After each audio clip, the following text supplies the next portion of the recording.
brought cameras into his home to shield his broken little girl. What they showed him shattered his own soul. Malik Hayes had all the things you measure a life by. At 44, his real estate portfolio stretched from Atlanta to Austin. His own fortress was carved into a hillside in Buckhead, Georgia, all steel, glass, and silent money. On the surface, his world was complete. But inside those cold, beautiful walls, there was only a hollow, aching quiet. Then, 10 months back, the sirens cut through the night. A wet road, a swerving truck, shattered glass. His wife, Nia, was gone before the ambulance arrived. Their infant son, Isaiah, was pulled from the wreck, his tiny spine fractured in 3 places. The doctor said he'd never move his legs. When Malik finally held him, feeling that small, still weight in his arms, a piece of his own spirit turned to dust. The days that followed were a fog of grief and survival. Malik tried to be both father and mother to Isaiah, juggling board meetings and diaper changes, therapy appointments, and silent, screaming nights. He hired help. The first nurse left after 2 days. The second made it a week. The third vanished without a word. Each departure felt like another failure, another lock on the door of his heart. By Isaiah's first birthday, Malik had given up on anyone staying. Then Janelle Carson arrived. She was 29, with steady hands and a calm that felt like a foreign country. She didn't flinch when Malik listed Isaiah's needs. She just asked, "Can I see him?" When she knelt by the crib, whispering, "Hello, sweet boy, I'm Janelle," something shifted. Isaiah's face broke into a smile. The first one Malik had seen since the accident. He hired her immediately. That night, fear whispered old, dark stories. At 3 a.m., Malik made a decision that would poison everything. He ordered the cameras, tiny, invisible, watching from every room. He told himself it was for Isaiah's safety. But what they would capture wasn't a threat. It was a truth he couldn't bear to face. Before we go deeper, if stories like this find a place in you, make sure you're subscribed to LostBlack. We tell the stories that live in the shadows. Now tell me where you're listening from, because what happens when your own fear destroys the very lifeline you prayed for? Monday morning, Janelle walked into Malik's home as Isaiah's full-time nurse. Malik was downtown in his corner office, but his mind was on the phone in his hand. He opened the app linked to the cameras hidden in his house. One in the living room, one in the kitchen, one inside a hollowed-out book near the crib. Just for a week, he lied to himself. Just until I know. On the screen, Janelle set down her bag, tied her hair up, began organizing the kitchen. Malik watched, waiting for a mistake. Then Isaiah fussed. Janelle moved instantly, going straight to the nursery. Malik leaned in. She lifted Isaiah gently, changed him with practiced ease. It was normal, careful, but then she didn't put him back. She carried him to the living room, laid out a soft mat Malik had bought and forgotten. She placed Isaiah on his belly and got down on the floor with him. "Look at me, little man," she said softly. Malik frowned. What was this? She placed a bright rattle just beyond Isaiah's reach. "Let's try for it." Isaiah stared, then his tiny arm trembled forward. Janelle moved it closer, her voice a gentle encouragement. Malik's breath caught. This wasn't just play. This was rehabilitation. She began massaging Isaiah's legs, slow, purposeful circles that spoke of training. And then Isaiah laughed. A real, bubbling sound that filled the silent room through the monitor. Malik hadn't heard that sound in 10 months. His chest tightened. Janelle kept going, turning spoons into drums, making soft, silly sounds, cradling Isaiah when he tired. Every motion was patience, was love, was skill. When his assistant knocked 2 hours later, Malik realized he'd done no work. He'd just been watching. That evening, after Janelle left and Isaiah slept, Malik sat in the dark with his laptop. He stared at the search bar a long time before typing, "Janelle Carson, Georgia." The results loaded. Georgia State University, Pediatric Nursing Track. Status, incomplete, 3rd year. His pulse quickened. He kept searching. Then he found it. An obituary from 6 years back. Michael Carson, age 8, beloved son and brother, passed after a long illness. Malik read the name again. Carson, Janelle's brother. She'd cared for him. Then he died, and she left school right after. Malik leaned back. The woman tending his son wasn't a stranger. She was someone who'd already walked through hell. Someone who knew the weight of loving a child who couldn't run. He opened the camera app again. It was almost midnight. Janelle was still there, sitting beside the crib in the dim light, one hand resting on Isaiah's chest. She was crying. Malik turned up the volume. "I won't fail you, Isaiah," she whispered, voice raw. "Not like I failed him, I promise." Malik shut the laptop, his hands unsteady. For the first time since Nia died, he felt something unfamiliar stirring, not hope, but its fragile, terrifying cousin. Weeks passed, and Isaiah began to change.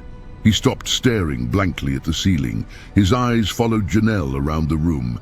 He cooed, soft, happy sounds Malik had forgotten, and he smiled all the time. Malik watched it all through the glass of his screen. Every morning, Janelle would arrive and go straight to Isaiah. She'd sing while she changed him, talk to him about her day, lay him on the mat for gentle exercises, stretching his limbs, encouraging him to reach. Some afternoons, Isaiah would fall asleep against her shoulder on the couch, a peace Malik had never seen in him. He started coming home earlier. At first he said it was for Isaiah, but he knew the deeper truth. He wanted to see her. One evening, he walked in to find them on the floor. Janelle held a colorful ball above Isaiah, who was reaching for it with both hands, giggling wildly. "Look at you, so strong," Janelle laughed. She saw Malik in the doorway and smiled. "He's getting stronger every day." Malik felt a twist in his chest. "Thank you," he said, voice low, "for all of this." Her expression softened. "He makes it easy." That night, after she left, Malik sat with Isaiah in the nursery. The boy looked up at him with wide, dark eyes. "Jay," Isaiah babbled. Malik froze. "What did you say, buddy?" "Ma Jay." He was trying to say Janelle. Malik's throat closed. His son had chosen someone, and it was the woman he'd been secretly watching for weeks. The woman who cried at night, whispering to a brother she lost. The woman pouring her own broken heart into healing his child. And Malik, God help him, was falling for her, but he couldn't speak, not with the cameras still watching, not while he lived a lie every single day. Late that night, he opened the laptop one last time. The feed showed Janelle's scarf by the door. She always forgot it. His finger hovered over the delete button for the app. Just turn them off. Tell her, start clean. But fear was a louder voice. What if she leaves? What if Isaiah loses the only person who brought the light back? He closed the laptop. The cameras stayed on. The lie grew roots. 6 weeks in, Malik came home early on a Thursday. The house was too still. He walked toward the living room and stopped. Janelle was on the floor with Isaiah, but she was crying. Silent tears streamed down her face as she massaged his legs. "I tried everything with him," she whispered, voice barely there. "Every therapy, every prayer.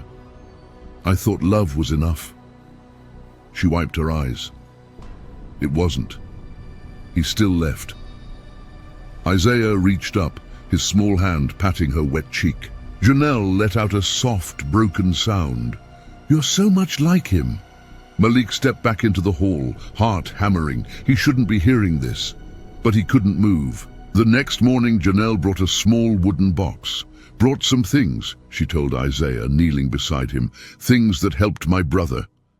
Inside were textured fabrics, soft brushes, smooth stones. "Michael loved these," she said softly. "They helped him feel the world when his body couldn't." She placed a soft brush in Isaiah's hand.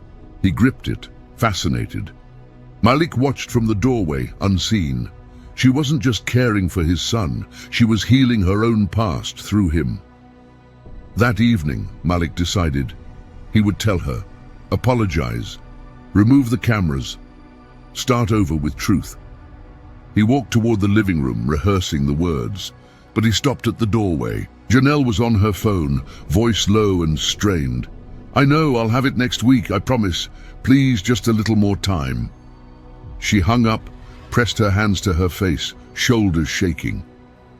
Malik stepped back, mind racing. Who was that? What did she need? The cameras suddenly felt less like paranoia and more like a shield. He walked away. He'd tell her, just not yet. Malik watched more closely after that, looking for a clue about the money, but all he saw was love. One afternoon, he watched her stroke Isaiah's hair as he napped. "Your daddy's a good man," she whispered. "He's just scared. I see it. People who lose everything build walls so high, they forget how to let anyone in." She kissed Isaiah's forehead. "But I'm not going anywhere. I promise." Malik closed the laptop. She saw right through him. That evening, he came home to find Janelle packing her bag. His heart stalled. "You're leaving?" She looked up surprised. "No, just heading out. Isaiah's asleep." Malik tried to hide his panic. "Right." She smiled softly. "You look exhausted, Malik. When did you last rest?" "Can't remember," he admitted. "You can't pour from an empty cup," she said gently. "Isaiah needs you strong." The words rose in his throat. "I need to tell you about the cameras," but her phone buzzed. She glanced at it and all the warmth drained from her face. "I have to go," she said quickly, grabbing her things. "Janelle, wait." But she was gone. That night he checked the camera footage from earlier. A notification on her phone, visible for a second on the counter. Final notice. Eviction proceedings initiated.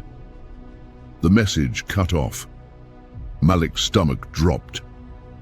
Janelle was about to lose her home, and she'd said nothing. Suddenly, the late calls, the tension, it all made sense. She wasn't just working for Isaiah, she was fighting to survive. He could help her, write a check, but how would he explain how he knew? The cameras hadn't protected him. They'd caged him in a lie with no key. The next day, Malik did something new. He stayed home. When Janelle arrived, she found him in the kitchen. "You're here," she said, surprised. "Taking your advice," he said. "About the empty cup." She smiled. "Good. Isaiah will love it." They spent the morning together, the three of them. Janelle showed Malik the exercises, explaining each one. "See how I support his leg here? It prevents stiffness, and this pressure," she said, pressing lightly on Isaiah's foot, "stimulates the nerves. The body remembers even when the feeling's gone." Malik knelt beside them. "Where'd you learn all this?" Her hands paused. "I had a good teacher. Your brother," Malik said quietly. Janelle's head snapped up, eyes wide. "How did you—" "I saw his things," Malik said quickly, gesturing to the box. "You said his name, Michael." Her shoulders relaxed a fraction. "Yeah, Michael. I cared for him from the time I was 16 until he was 8. "I'm sorry," Malik said. "Me too," Janelle whispered, wiping an eye. "I thought if I became a nurse I could save kids like him. When he died, I just stopped. Felt like everything I learned was useless." Malik reached out, touched her hand. "It wasn't useless. Look at Isaiah, look what you've done." She looked at their joined hands, then back at him. The air between them shifted, charged and fragile. "Malik," she breathed, "I need to tell you something." His heart stopped. "What?" She hesitated, searching his face. Isaiah let out a sudden cry, breaking the moment. Janelle pulled away, lifting him. "It's okay, sweet boy. I've got you." Malik stood, chest tight. She was about to tell me something. That afternoon, Janelle was quiet, distant. As she left, Malik stopped her at the door. "Earlier, you said you needed to tell me something." Conflict flashed across her face. "It's nothing." Didn't sound like nothing. She bit her lip. I want you to know I care about Isaiah deeply, and I'm not going anywhere, no matter what." No matter what, Malik repeated. But Janelle just gave a sad smile and left. That night he couldn't sleep, no matter what. He opened the camera app, hating himself. The rooms were empty, dark. Then he saw it on the counter, Janelle's wallet. She'd forgotten it, and next to it, her phone. She was coming back. 20 minutes later, the key turned. Malik closed his laptop, heart racing. "Sorry," Janelle called, stepping inside. "Left my phone." "On the counter," Malik said, stepping into the hall. She grabbed it, then paused. "Isaiah still asleep?" "Out cold." "Good. Big day." As she turned to leave, her bag caught the edge of a decorative vase. It tipped, fell, shattered on the floor. "Oh, Malik, I'm so sorry," she said, dropping to her knees. "I'll replace it." Then she stopped. Her hand hovered over a small black piece in the wreckage, a camera lens staring up. She picked it up slowly, her face going pale. Malik felt the world drop away. "Janelle," she stood, the camera trembling in her hand. "What is this?" "I can explain." "What is this?" Her voice was a controlled whisper, but her whole body shook. "I was scared," Malik said, words tumbling out. "After everyone left, I didn't know who to trust. I just wanted Isaiah safe." Janelle stared, then walked into the living room without a word. Malik followed. "Janelle, please." She scanned the room with new eyes. She went to the bookshelf, pulled a book forward. Another camera. A choked sound escaped her, half sob, half laugh. She found the one in the kitchen vent, the one in the nursery, tucked behind a stuffed animal. Each discovery was a fresh cut. "How long?" Her voice cracked. 6 weeks. She turned to face him, tears streaming. "You watched me for 6 weeks. When were you going to tell me? After a year? Never?" "I'm sorry." "You watched me cry," she whispered. "You watched me talk about Michael. You watched me grieve. You watched me pray over your son." Her voice rose. "Every private, broken moment. You were there, watching me like I was some kind of threat." From upstairs, Isaiah started crying. Janelle moved on instinct toward the stairs, then stopped. She turned back. "I trusted you," she said, voice shattering. "I let myself believe maybe I'd finally found a place I belonged." Isaiah's cries grew louder, desperate. Janelle wiped her eyes. "I have to go." "Janelle, don't. I can't stay here." She grabbed her jacket, walked to the door. Upstairs, Isaiah was screaming now. Not crying, screaming. "Marjay, Marjay." Janelle stopped, her hand on the knob, her whole body trembling. Then she opened the door and walked out into the night. It closed softly behind her, and Isaiah screamed like his heart was breaking in two. That first night, Isaiah cried for hours. Malik tried everything, rocking, singing, holding him close. Nothing worked. His son kept reaching toward the door, face red and swollen, sobbing, "Marja," over and over. By morning, he refused to eat. He turned his head from the bottle, clenched his jaw against his favorite foods. By the third day, the crying stopped. He just lay in his crib, staring at the ceiling, empty, exactly like after the accident, like he'd given up. Malik called a pediatric nurse with perfect credentials. She lasted 3 hours. Isaiah screamed the moment she touched him, screamed until he choked, face turning a terrifying shade of purple. "I'm sorry, Mr. Hayes," the nurse said, pale. "He needs his mother."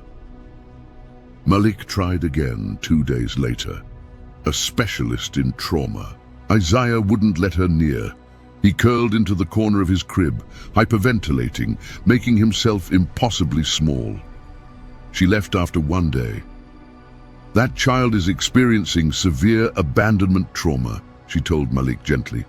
"He's bonded to one specific person. Without her, he's shutting down. For his own safety, you need to find her." Malik stopped trying. His work fell apart. He missed meetings, ignored calls. A major Atlanta deal collapsed because he couldn't focus long enough to read the terms. His partner called. concerned. "Malik, what's going on?" "I don't know," Malik whispered. He stopped going to the office. Every night he sat in the dark living room, staring at his phone. The cameras were still there, recording empty rooms. Sometimes late, he'd open old footage, watch Janelle sing to Isaiah, watch her smile, watch her love his son with everything she had, and he'd cry because he had destroyed the only good thing that walked into their broken world. 2 weeks after Janelle left, Malik found himself on the floor of Isaiah's nursery at 3 a.m. His son was finally asleep after another fitful night, face tear-stained and puffy. In that dark silence, Malik understood the hard truth. The cameras never protected Isaiah. They protected him from having to trust again, from being vulnerable, from believing someone could love them without wanting something back.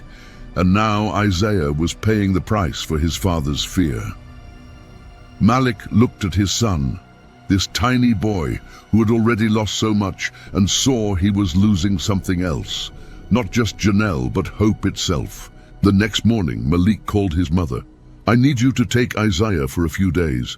"Malik, what?" "I have to find Janelle," he said, voice shaking, "and I'm not coming back without her."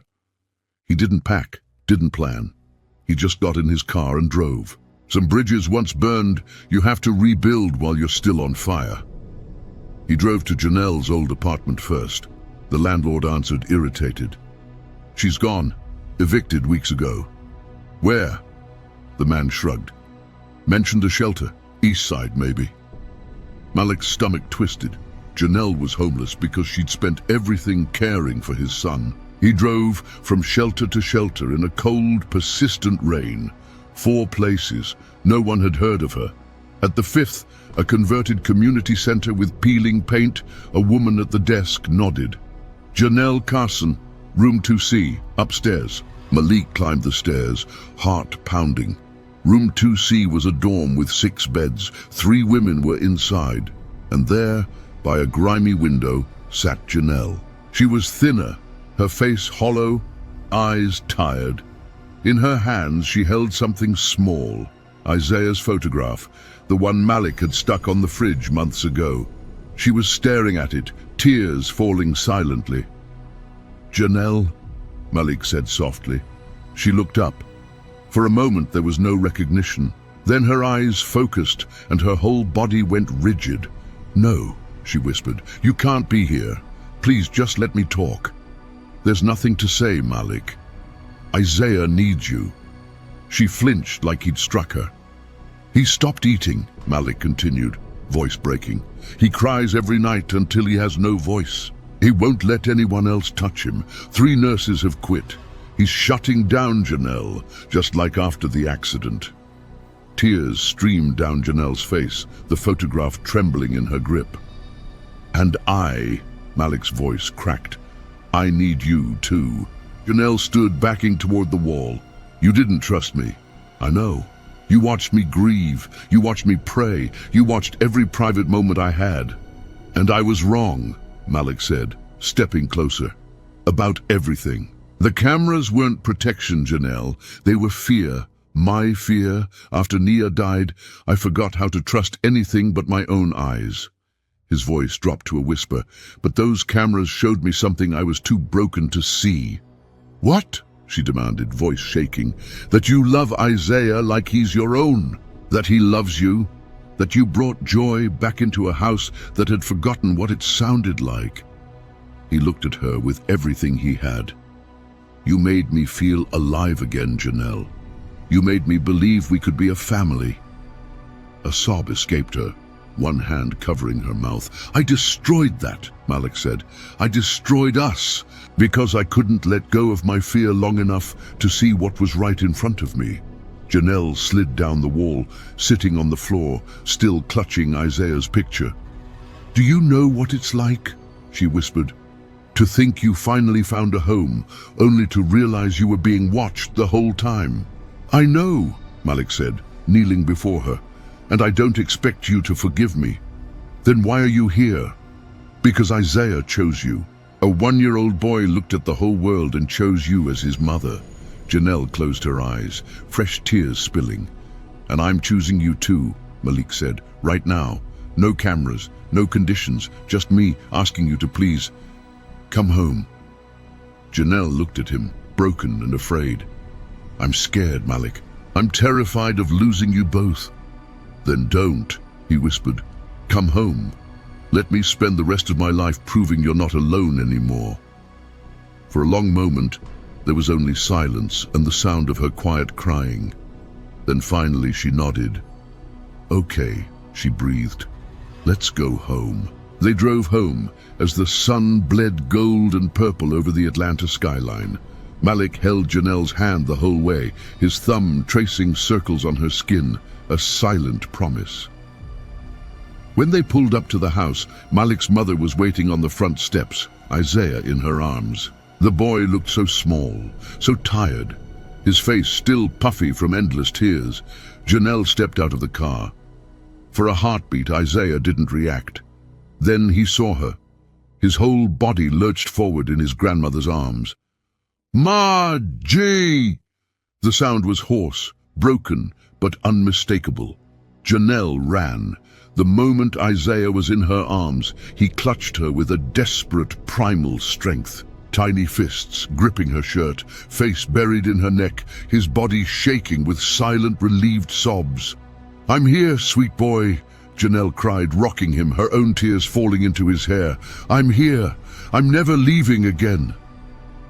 Malik's mother wiped her eyes, gave a soft, knowing nod, and slipped quietly inside, leaving them in the fading light. At night, after Isaiah finally fell into a deep, peaceful sleep in Janelle's arms, Malik went to the garage. He came back carrying a metal box and a hammer. Inside the box, every camera, every lens, every piece of his distrust. "I want them gone," Janelle said, staring at them like they were venomous. "Then let's do it together," Malik replied. Janelle took the hammer first. The sound of shattering plastic and circuitry echoed through the quiet house, a violent, necessary music. They took turns, one camera after another. Each strike wasn't just destruction, it was an excavation, tearing down the walls he'd built, brick by electronic brick. When the last one was a pile of debris, Malik pulled Janelle close. "No more watching," he whispered into her hair. "Only living," she added, her voice firm. "And loving," Malik agreed. 3 months later, on a cool autumn evening, Malik knelt in the very spot on the living room floor where they'd destroyed the last camera. "Janelle Carson," he said, holding a simple platinum band. "Will you marry me?" Janelle was crying before he even finished. "Yes," she whispered. "Yes." 4 months after that, they stood under a canopy of blooming dogwood trees in the backyard. Isaiah was the ring bearer, almost 2 now, sporting a tiny bow tie and leg braces.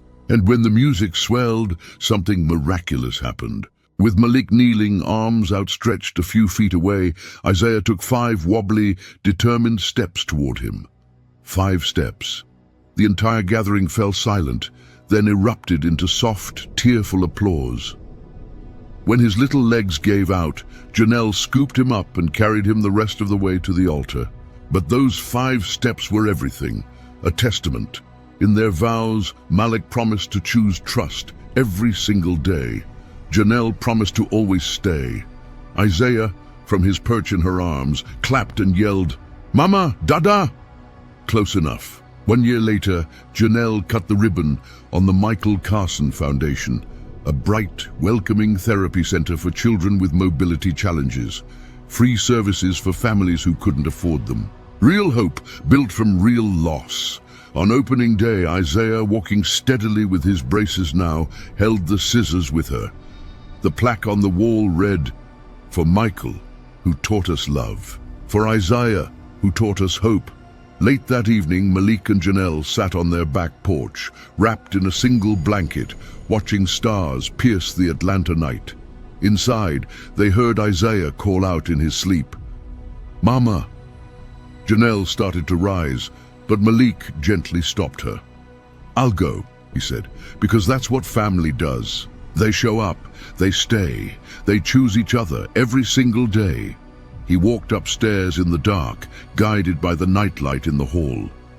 Some things, he realized as he looked down at his sleeping son, can't be controlled or captured. They can only be lived and trusted and loved. If this story found its way into your heart, you belong here with us. Don't forget to subscribe to LostBlack. We tell the stories that need a witness. The months after the wedding settled into a rhythm that felt less like a new chapter and more like coming home to a place they'd always been meant to find. The silence in the house was no longer hollow. It was a comfortable, shared quiet, often filled with Isaiah's babbling or Janelle's soft singing. Malik learned the names of all the exercises, the gentle stretches, the sensory play with Michael's old toys, the nerve stimulation techniques. He became Janelle's partner in Isaiah's care, his large hands learning a new language of tenderness. One Saturday morning, Malik was on the floor with Isaiah, attempting to replicate the rattle-reaching exercise he'd first seen through a cold digital screen. His movements were clumsy, unsure. Isaiah fussed, frustrated. Janelle watched from the doorway, a soft smile on her face. Then she came over, knelt behind Malik, and placed her hands over his, guiding his hold on Isaiah's tiny foot. "Like this," she whispered, her breath warm against his ear. "Slow and firm. He needs to feel your certainty." Under her guidance, Malik's touch steadied.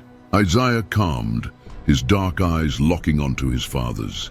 In that moment, it wasn't just a therapy lesson, it was a transfer of trust, a silent vow passing from her hands to his.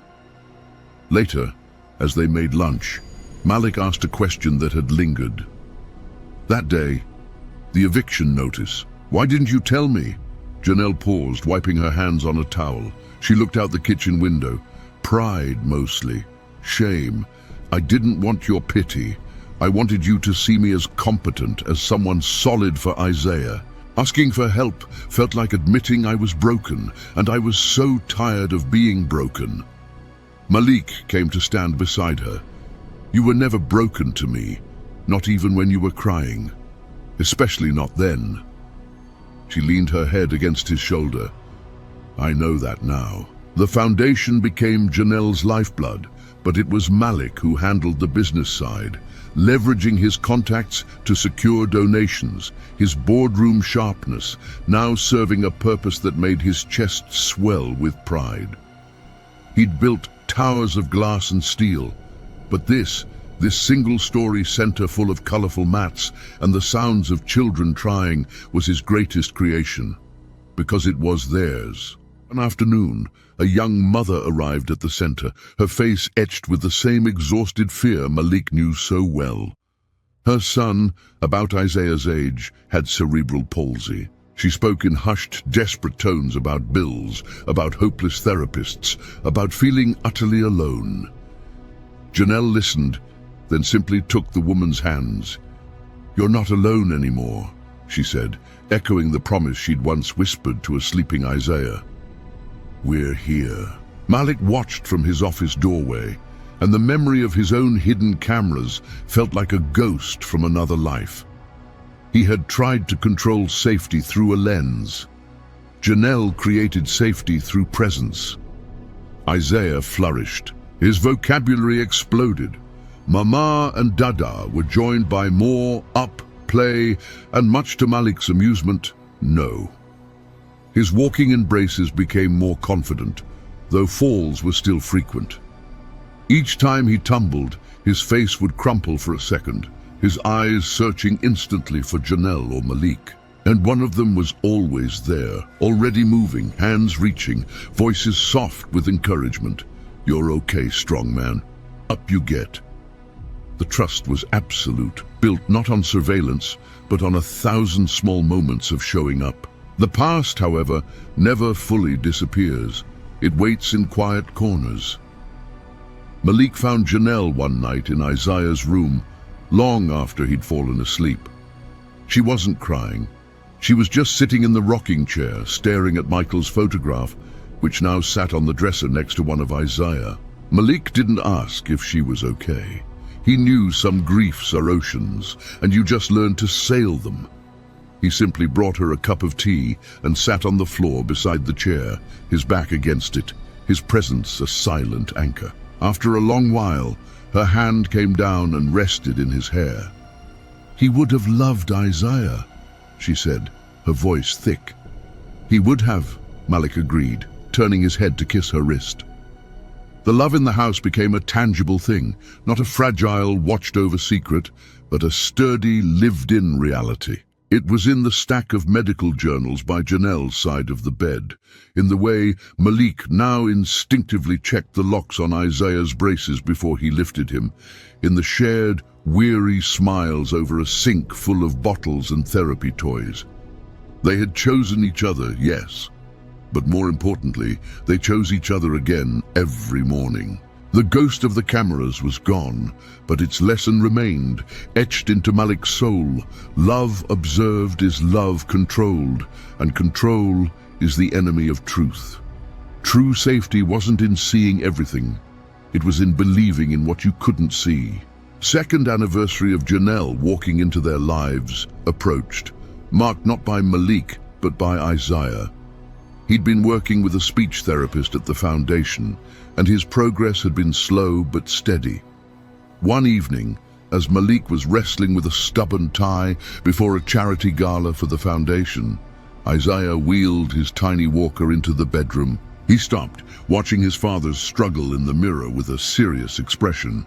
Janelle, already dressed in a deep emerald gown, smiled from the doorway.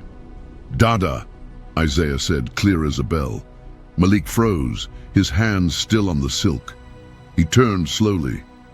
"What did you say, buddy?" Isaiah grinned, a gap-toothed, triumphant smile. "Dada, pretty?" He pointed a wobbly finger at Janelle. Janelle's hand flew to her mouth, her eyes instantly glistening. Malik scooped Isaiah up, ignoring the half-done tie, and held him close.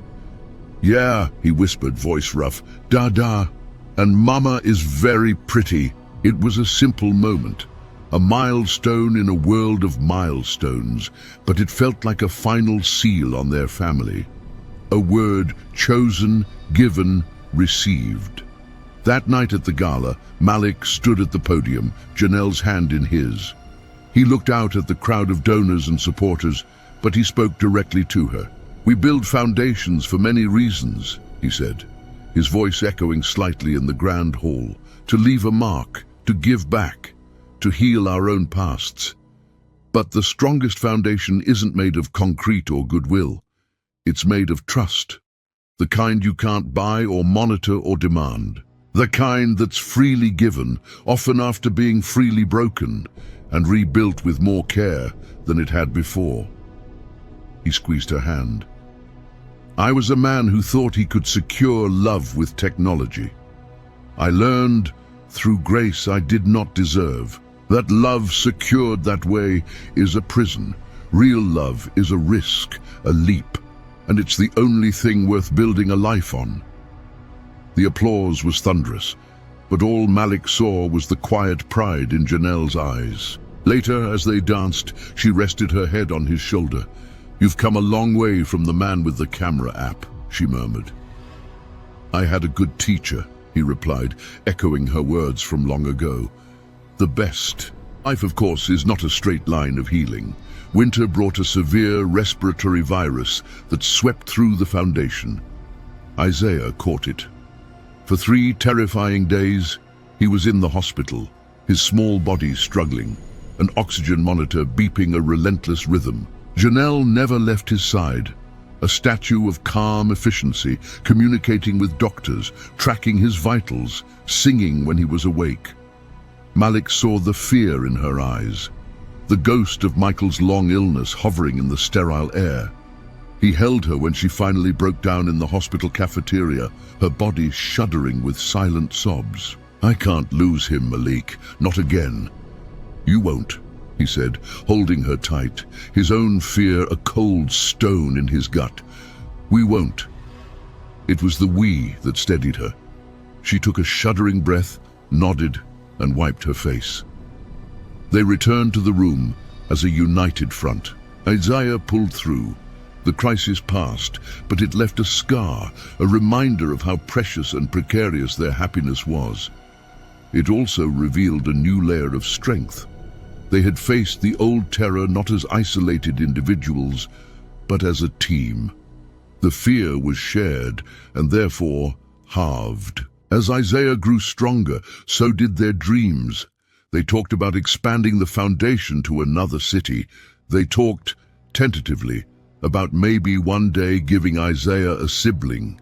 The conversations were soft, hopeful things held in the dark before sleep. The cameras were never mentioned, but their legacy was in every transparent conversation, in the way Malik now voiced his worries instead of hiding them, in the way Janelle shared her grief instead of burying it. One rainy Sunday, Malik was in the attic looking for an old photo album for his mother. He moved a box and found it, the metal box that had held the destroyed cameras. He opened it, empty, save for a few bits of plastic debris and a single stripped screw. He stared at it for a long time, then closed the lid. He didn't bring it down.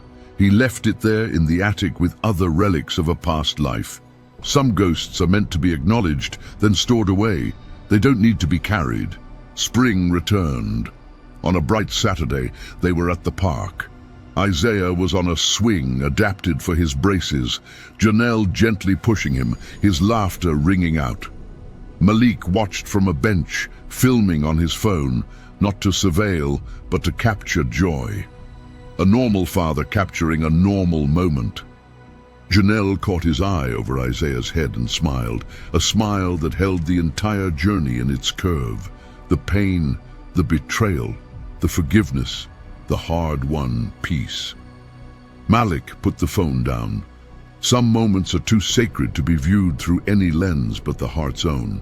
He walked over, took over, pushing the swing, his other arm wrapping around Janelle's waist, pulling her into his side. They stood together, a three-pointed anchor against the world. The sun was warm, the air smelled of cut grass, and their son was laughing. Malik knew, with a certainty deeper than any he'd ever felt in a boardroom, that this was the only wealth that mattered.